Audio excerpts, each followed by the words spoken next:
Olá, boa tarde. Começa agora mais um programa Mercado Futuro. Eu converso com vocês aqui do estúdio da B3, Brasil Bolsa Balcão, Centro Histórico de São Paulo. E você sabe que o programa, você pode ver esse programa pela TV, e simultaneamente ele é veiculado no Facebook, na página do canal. E daqui uma semana ele vai estar na página no YouTube. E lá ficará para a sua consulta, enfim, para você matar saudades, para ver quantas vezes você quiser. Então, essas são as coisas. E se você for para o YouTube, vai no Direto da Bolsa, que é um outro canal que eu mantenho lá, e dê um like para me deixar feliz. Só clicar, só um cliquezinho, tá bom? Bem, o assunto do programa de hoje vai interessar a todos, sejam da cidade, do campo, de onde for. Já não é de hoje, acho que já tem alguns anos, que o brasileiro vive um período de crise. Crise. Olha, eu acho que a crise é geral, é crise financeira, política, moral, mas hoje especificamente o assunto vai ser crise financeira. Como não se enrolar financeiramente? O que você pode fazer preventivamente? O que você pode fazer depois que a encrenca já está feita? Enfim, os mecanismos, as ferramentas, os financeiras disponíveis aí. Pela informação que a minha entrevistada me passou, mas também que eu tenho lido aí, ainda semana passada, parece que tinha aumentado o número de famílias em default, né, que não tinham dinheiro para pagar as contas. Default é coisa de economista. Default, na verdade, é calote, né, quando você dá um calote. Bom, então eu vou logo perguntar para a economista que está aqui ao meu lado, como é que a gente faz para sobreviver na crise essa que eu falei. Ela é Mariana Francisco Antoniazzi Oriundi, né, da Itália. Ela é economista. Muito boa tarde, Mariana. Boa tarde, Chamo Hash. de Mariana, só Sim, Mariana sim, Antoniazzi. Mariana. Então, eu já desenhei um quadro. Muito obrigado a sua presença, Eu que agradeço o a sua convite. disponibilidade. Obrigada. Tem como sobreviver a esta crise? Sim, sim. É lógico, a gente vive um momento muito difícil. O brasileiro, em meio a tanto endividamento, principalmente pelo desemprego também, que contribui para a situação que a gente está vivendo agora, essa dificuldade em administrar o orçamento da casa. Se vê às vezes sem saída, mas tem como, né? A gente pode sim ajudar de alguma forma. A gente fala muito em planejamento financeiro. Você fazer esse planejamento, tentar se organizar financeiramente, conhecer o seu fluxo, né, de entrada e saída de dinheiro, para não tentar se endividar, né? O problema não é nem endividar, na verdade, não é fazer a dívida, e sim não conseguir sair dela, né? Não conseguir pagar essa dívida, esse sim é o problema. Você falou em planejamento, e tem uma pergunta que eu aprendi quando era muito moço. Eu sempre fiz isso. É uma espécie de planejamento, né? Quando eu estava empregado, hoje em dia a gente sabe que é uma crise danada, tem 13 milhões de desempregados, que é um país, muitos países, né? Por exemplo, quando eu era moleque, alguém me ensinou o seguinte: quando você está empregado, hoje em dia eu nem falo isso, mas carteira assinada, Uhum.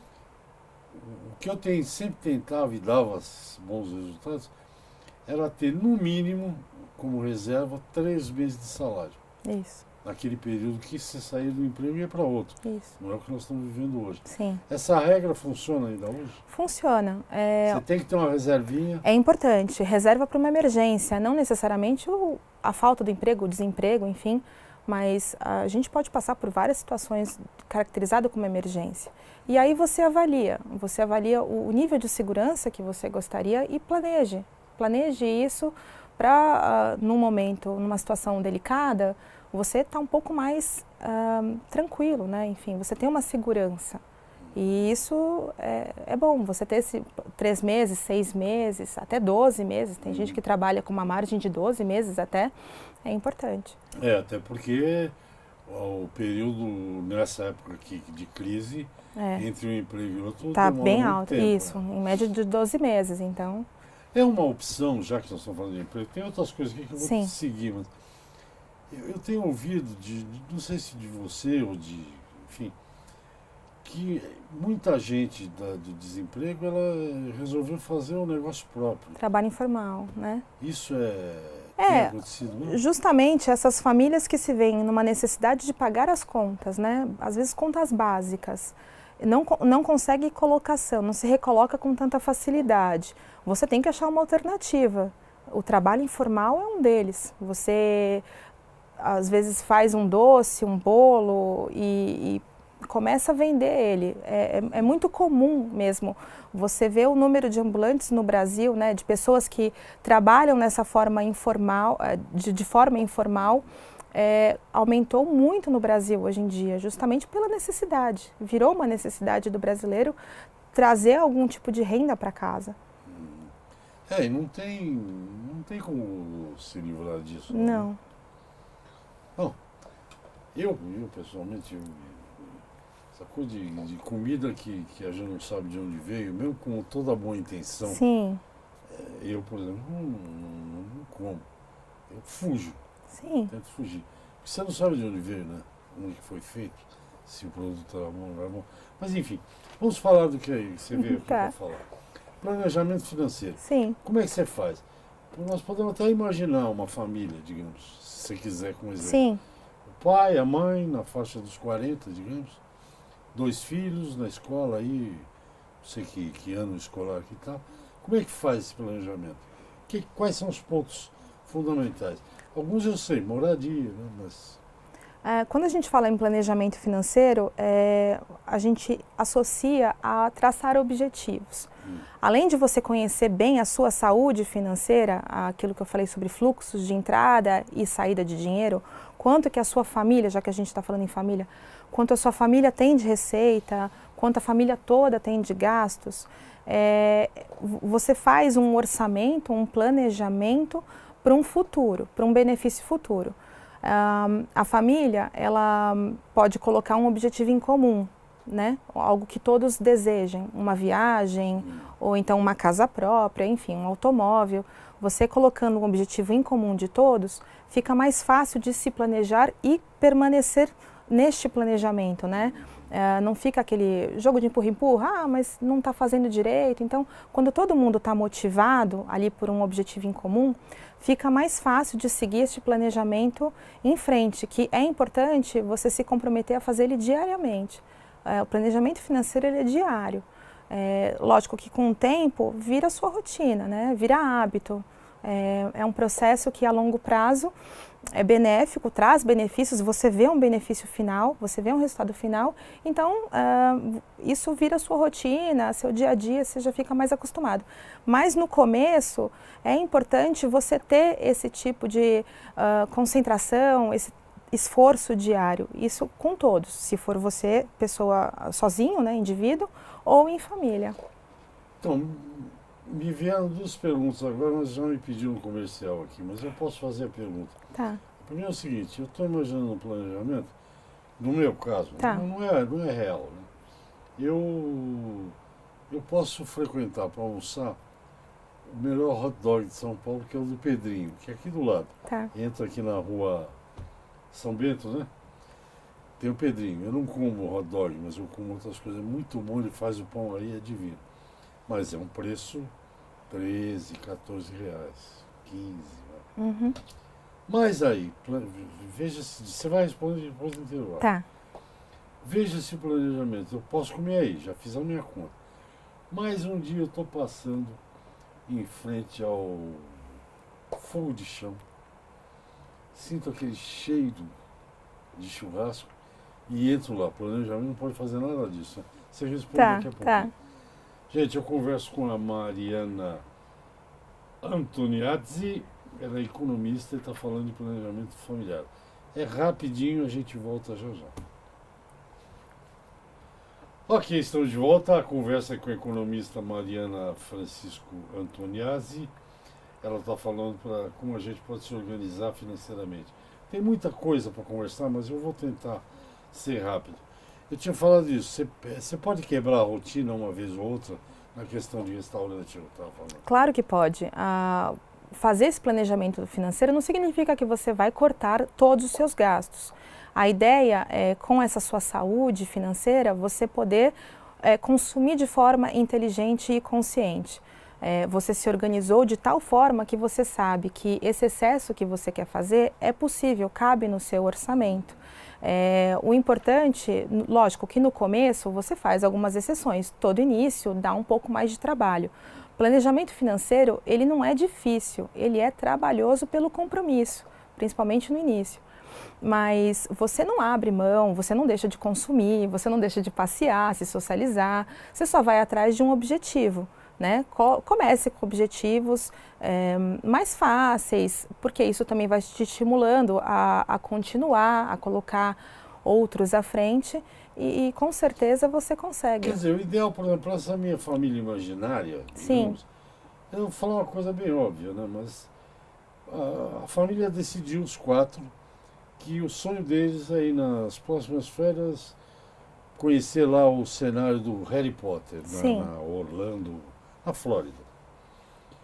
Então esse é o objetivo macro da família. Isso. Então todo mundo contribui. Esse é o objetivo. Essa é a ideia. É fazer um objetivo Exato. macro. Você pode ser comprar uma casa. É lógico. Você primeiro tem que traçar esse ponto final. E aí você coloca as metas para alcançar aquele objetivo. O tempo para conseguir, para atingir, quanto a família vai precisar economizar para aquilo, quem vai economizar o quê, né? Quanto cada um vai fazer de economia ou de ajuda mesmo. Você talvez tomar mais cuidado na hora de ter uma luz acesa, tomar um banho mais rápido para economizar na conta da água.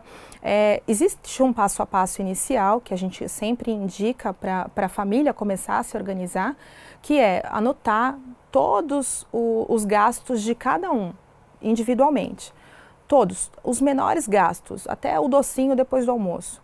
E a mesma coisa as receitas, né? Toda a receita que a família traz para aquela casa. E com isso você sabe se naquele mês, né, no mês você tem uma sobra, né, se está sobrando dinheiro, se você está empatando ou se está faltando. Enfim, feito isso, você consegue administrar, juntamente com o seu objetivo, quanto cada um vai poder contribuir, quanto cada um vai poder ajudar para alcançar aquele objetivo final. Não, para mim ficou claro, você faz um objetivo macro que interessa a todo mundo. Exatamente. E aí depois vai no... Eu tenho um hábito, isso porque eu estou lá estou numa casa, então tudo que eu gasto na casa, eu comprei até um livrinho caixa, mas não é mais para controle, é só para ver o quanto. Mas é bom, você conhece, você se conhece. Precisou um cano, precisou trocar isso, você sabe? Toda a manutenção da casa, é interessante. Tem vezes que você gasta muito, tem vezes que dessa forma, você consegue visualizar melhor aonde você está gastando, às vezes desnecessariamente. A gente dá uma outra dica também, quando você vai fazer organização financeira, separe em grupos. Alimentação, quanto eu gastei no supermercado, na feira, saúde, transporte, né? Às vezes você já tem alguma dívida, você já está parcelando um imóvel ou um automóvel. Então, dessa forma, fica mais visual, você visualiza com mais facilidade e sabe onde você está gastando mais, onde você pode economizar ou como economizar, fica mais fácil. Tinha uma sugestão de pergunta tua que eu mudei aqui. Tá. A sugestão tua é a seguinte, que eu acho legal. Por que devo fazer um orçamento? Sim. A minha pergunta para você, sabe que o programa tudo bem. Improviso tem Claro, novidades. é só uma ideia. Serei mais feliz fazendo um orçamento? Com certeza. Por quê? Porque você fica mais tranquilo. Quando você conhece o seu fluxo, quando você sabe bem aquilo que você ganha, como você gasta, na hora de fazer uma compra, um parcelamento, uma dívida, você tem já na sua consciência e na sua ideia de que você é capaz de pagar aquilo, né? Você fica mais tranquilo. E você evita aquelas compras desnecessárias, aquela compra por impulso. Você já se pergunta, eu quero isso, mas eu preciso? Mas está tão barato, mas realmente eu preciso? Então você foge um pouco desse tipo de armadilha. É importante sim, traz um benefício futuro, faz diferença.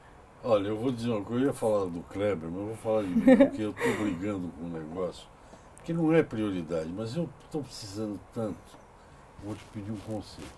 Tá. Tem saído em revistas, em jornais, um anúncio de um tocador de música Eu, evidentemente, tenho CD, eu, evidentemente, tenho bolachão, vinil. Vinil.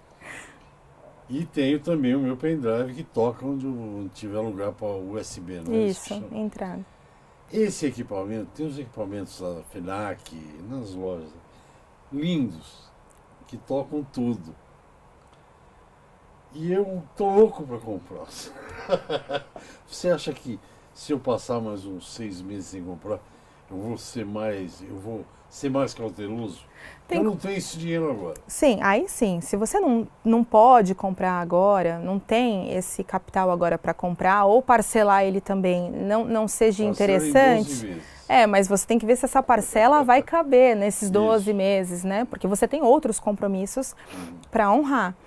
Espere, né? Enfim, a vontade ela dá, daqui a pouco passa, não diziam isso? Vontade é bom que dá e passa. Então aguarde. Agora, se você tem esse capital, se você pode, mesmo parcelado, ou comprar à vista para conseguir às vezes um preço melhor, compre. É para isso que você trabalha, você se organiza, né? Enfim, acho que a gente tem sim que realizar algumas vontades. Os pequenos sonhos. Sim. E para quem está endividado, não faz parte da sua sugestão. Como é que faz pagar a dívida, hein? Então...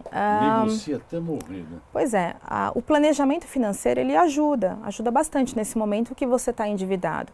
Esse anotar o quanto você gasta, a forma como você gasta, e quando eu falo anotar pode ser num papel, numa planilha, enfim, hoje em dia tem muitos meios. Vai fazer você visualizar melhor ali a sua situação. Por que você não está conseguindo pagar essa conta? Você está consumindo ali de alguma forma? Tem como fazer alguma mudança? Vai sobrar então algum valor? Você pode se reorganizar já nesse primeiro momento. Feito isso, a gente sempre indica essa pessoa que já tem uma dívida, né, que está inadimplente,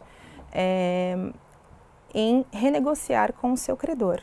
Primeiro de tudo, peça um extrato detalhado para o seu credor da sua posição atualizada, que a gente fala, né? Qual é o número de parcelas que você ainda deve a ele? Qual é o valor total, os juros que está embutido naquela dívida, e tente renegociar. Hoje em dia, algumas pesquisas, elas mostram que a maior parte dos brasileiros que está inadimplente é com cartão de crédito. O cartão de crédito hoje tem um juros anual de quase 300%. No mercado, existem práticas de empréstimo com juros bem menores que isso. Então, vale a pena você tentar uma renegociação. Ah, mas eu já tentei, meu credor não aceitou. Tem alguma outra saída? Tem. Procure um outro financiador, procure uma outra forma de financiamento. Tente com juros mais baratos e parcelas que realmente caibam no seu orçamento. Isso é importante. Entendi, quer dizer... Olha, eu já conversei sobre esse assunto não com a Mariana, mas eu fico abismado. Eu vejo gente comprando até almoço, sabe, almoço de R$ 20, R$ 25, pagando com cartão de crédito. Quando o cara paga com cartão de crédito R$ 20, eu falo, isso aí deve estar mais atolado, porque não justifica 300% de... Às vezes até por necessidade. Enfim, está chegando o final do mês, a pessoa já não tem mais de onde tirar o dinheiro, já pagou as contas, enfim, e acaba usando o cartão de crédito, que é um recurso mais fácil hoje em dia para o brasileiro, para pagar algumas coisas. Eu vou te falar como eu uso o Tá. cartão. Você fala para mim assim, eu vou ter, sei lá, você já é casado, eu vou casar no mês que vem. Se eu precisar te dar um presente e eu não tenho aquele dinheiro, porque é um extra, eu uso o cartão, mas uso com muito cuidado, porque no mês seguinte, quando vencer, eu pago na íntegra. Eu raramente já parcelei passagem aérea de voo internacional, mas não me lembro de outra coisa que eu tenho parcelado no cartão. Mas vamos a um intervalinho, Tá bem, já. tá bom. Converso com Mariana Francisco Antoniazzi, 2 vezes é Zi. Ela é economista falando de como você deve planejar sua vida financeira. E no próximo bloco, é o último já, infelizmente, não posso me esquecer de quando falar com a Mariana de investimento, falar de diversificar, que era uma das sugestões aqui. Vamos ao intervalo, eu volto já. Ok, estamos de volta. Eu entrevisto hoje a Mariana Francisco Antoniazzi, ela é economista, está falando sobre economia, sobre planejamento, como é que a gente faz para não se atrapalhar todo. Então a dívida acho que ficou bastante claro, você negocia, se alguém está te cobrando 300% ao ano, você arruma alguém que te cobre 100, Até é menos. melhor trocar a dívida, Lógico, né? Troca com de um certeza. para outro. É essa a tua ideia. Que É, desde que você consiga pagar essa nova dívida também. agora, importante. como é? Por exemplo, eu estou agora, já há algum tempo, não que eu esteja endividado, mas estou com muita dificuldade em, digamos, investir dinheiro novo. Tá. Numa situação difícil de penúria, né? A gente tem a obrigação de guardar alguma coisa todo mês? O investimento ele é importante por alguns fatores, né?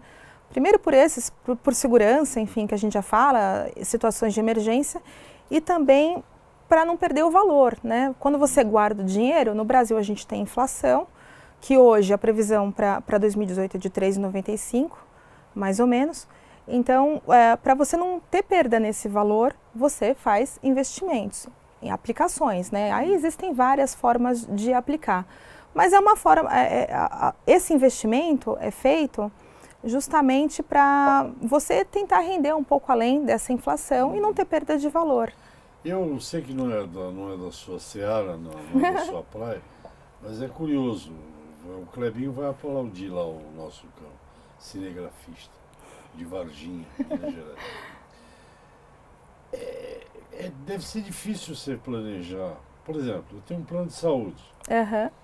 Aí você diz, olha, a inflação vai ser 3,94%. Isso, Como é que a agência de saúde autoriza os planos de saúde a aumentar 10, 11%? Ou 20%? Para empresas, né? E ainda queriam cobrar 40% dos procedimentos médicos. É complicado, né, Mariana? É complicado mesmo. Por isso que você falou que é trabalhoso. Não, é trabalhoso. Porque você pode ter um planejamento. Uma coisa que eu ia te perguntar, pai e mãe de criança devem sofrer, porque no começo do ano a gente reclama. É IPVA, IPTU, enfim, seguros de automóvel. Uhum. Pai com crianças, tem também material escolar. Acho que é por isso que se endivida, né? Não dá conta. Também. A gente às vezes vive o ano inteiro, né? Recebe um salário, pega o 13º para pagar todas as contas de janeiro. Ou até para pagar a dívida anterior. E se já começa o ano lá, todo engasgado, com aquele bando de conta de novo para pagar. Você pode até se programar para isso também, né? A gente fala às vezes em economizar diariamente, mas a gente pode até dar um exemplo de uma pessoa que ganha um salário mínimo aí. Hoje no Brasil, o nacional é R$ 954. Você pode pensar em economizar R$3 por dia, né? R$3.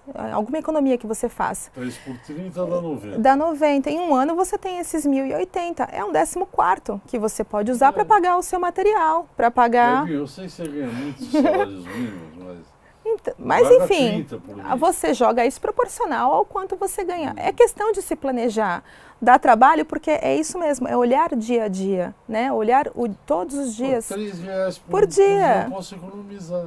Entendeu? Já é aquela pessoa que ganha um salário mínimo, no final de 12 meses, já fez mais um mês. Fez o 13º. Fez um 14º, exatamente. Agora, você fala em diversificar. No que uma pessoa que tenha pouco dinheiro pode investir hoje? Poupança? O quê? Investimento, quando você vai investir, procurar, né, um produto para investimento, primeiro é importante você identificar o seu perfil de investidor. Qual é o risco que você aceita, né? Até quanto de risco você aceita? Quanto tempo você tem, aquela viagem lá da família, se vai ser daqui a um ano, é importante você investir e ter consciência que daqui a um ano você vai resgatar essa aplicação, né, para poder viajar. O valor, enfim. Fora isso, tem diversos produtos de renda fixa, produtos de renda variável, a gente escuta muito do Tesouro Direto, CDB, enfim. Então você avalia o seu perfil, o risco, o produto e também quem intermedia essas operações, né? Você quer emprestar, tem alguém que está querendo tomar esses recursos e a B3 mesmo, ela tem lá no site dela todas as instituições, não precisa ser necessariamente o banco que você tem conta corrente, pode ser uma corretora, por exemplo, que está autorizada a fazer essa intermediação. O que é a diferença de um para o outro? É o custo, geralmente, né? E a forma de serviço. Então, essas instituições, elas podem te auxiliar a indicar um melhor investimento que tenha sentido para você, que combine com você, com o seu perfil. O que você acha desse? Eu tenho ouvido, não tanto agora, mas ouvi muito falar na previdência privada. Isso é um investimento? Também, sim, a longo prazo, né? Você olhar a sua aposentadoria, VGBL, tem VGBL, VGBL, enfim. O que é exatamente? Dá para explicar rapidamente? Olha, você tem que ver prazo, forma de contribuição, quanto contribui a empresa que você está, por exemplo, se você é registrado, essa empresa pode pagar parte ou não. Pode ser um pagamento mensal e pode ser também um valor. Sim, também, exatamente, tanto faz. E aí você planeja com o tempo, né? Isso é longo prazo. Longo prazo, 5 anos, exatamente, 6 anos, até mais, 20 anos, exatamente, depende da sua ideia. Eu sou como o Mário, como é que chama aquele que escreveu Amélia, que era mulher de verdade? Mário Lago? É o Mário Lago, né? Ele quando estava dando uma entrevista, acho que ele tinha uns 90 anos, aí alguém falou, não, mas no longo prazo, afinal, eu não faço plano no longo prazo. No máximo no médio. No longo já não estou fazendo mais. Mas, então diversificar isso, precisa conhecer o produto. Sim. Precisa ver se ele cabe na... Por exemplo, eu vou falar, mas você podia falar também. Se você pode precisar daquele dinheiro a qualquer momento, não invista em ações. Sim, ok? Exatamente. É melhor investir num pré-fixado, se for num possível. Pós-fixado, mas algo que tenha liquidez, que você possa usar quando você precisar. Quando você precisar, você pode resgatar. É importante ver isso.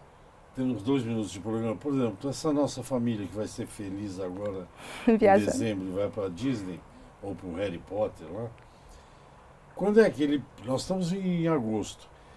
Ele deve comprar dólar já e comprando ou deixar para comprar lá? Se você já tem, sim, é um planejamento, sim, é uma forma de se organizar. Se você já tem uma viagem marcada com data, do momento em que você decidiu até a data da viagem, é importante você ir comprando aos poucos essa moeda, porque você não sabe como é que vai estar o dólar. Pode ser que esteja mais alto, pode ser que esteja mais baixo, enfim, vale a pena se arriscar? Se você já comprou a viagem, você já sabe o dia que você vai embarcar, vai comprando aos poucos até chegar a data. Rapidamente, nós temos 1 minuto. Por exemplo, tem um negócio que eu fico curioso, quando você tem um dólar a 3,70 ou a 3, vou arredondar para baixo. Quando você viaja, você tem que ter uma noção de planejamento financeiro. Sim. Você usa cartão, né? Sim. Aí você toma na Europa, você toma vinho, é baratinho, €1, um copo de vinho, tô falando 2 euros. Mas você vai tomar um refrigerante, custa €5, uma garrafa de água, €5. Você tem que manter a sua cabeça no lugar, porque quando você está pagando €5, você está pagando uma garrafa de água 15 ou 20 reais, não é isso? É isso mesmo. Você tem que ter uma noção o ideal é você já levar um valor, né, ir com o recurso total já na moeda local que você vai viajar, e ali lá você vai controlando conforme você vai gastando, justamente para não exceder, não comprar mais e não ficar meio louco com essa conversão, né? Então, leve em euro, quanto você pode gastar em euro, em dólar, enfim. E aí lá você já administra melhor essa compra. Esse consumo. Tinha um cartão, nosso tempo acabou. Tinha um cartão que era um crime. Você entrava em Buenos Aires, em qualquer agência, né, que tivesse. E sacava. Botava o cartãozinho lá e sacava em pesos. Pode tomar uma aguinha? Pode, quanto você quiser. Isso aí não acabou o problema. E assim varia para todos os países. Em Praga sacava o dinheiro e assim vai. Bom, muito obrigado, Mariana, pela entrevista. Eu espero que você tenha gostado do programa. E aí você volta, porque esse assunto Eu que agradeço, Hash. Espero ter contribuído. Com certeza, sempre muito interessante. Muito obrigado, então até a próxima. Obrigada. Gente, até amanhã. Todo dia tem programa. Até o próximo. Quer dizer, todo dia não. Segunda a sexta. Até o próximo. Tchau.